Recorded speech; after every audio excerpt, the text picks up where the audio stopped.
Дордой базары десе эле адамдар асмандан акча түшүп жаткандай элестетишет.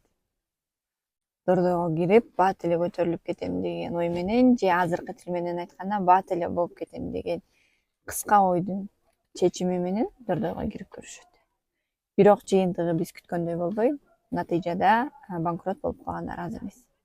Жөнөкөй эле мисал алып көрсөк, кинодогу Кожо Жаш ар дайым ойлонуп, план кылган соң гана мергенчиликке чыккан. Качан гана ал ойлонбой туруп ишке киришкенде аскадан калып өлгөн. Буну менен эмнени айткым келди?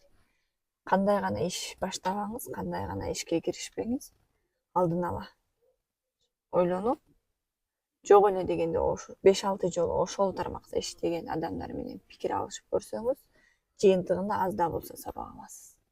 Чымчык сойсо да касапчы сойсун демекчи, ар бир иштин өзүнүн касапчылары болот. Темадан алыстабай айта кетчү нерсе, ошол биз айтып жаткан адамдардын көпчүлүгү Дордой болобу же кандайдыр бир дүкөн болобу, негизи эле соода тармагында алгач товар тандоодон, жумуш ордунун туура эмес жерде жайгашышынан жана ошондой эле финансылык сабаттуулугунун жок болгондугунан жана кардар менен сатуучунун ортосундагы пикир алышууну жөндөй албагандыгынан улам чоң ката кетирип, жыйынтыгында банкротко учурашат. Ошол кыйынчылыктарды алдын алып, ниетибизди түзөп, жакшылап аракет кылып койсок, башында айтып өткөн чоң акчаларды Дордойдон да тапса болот.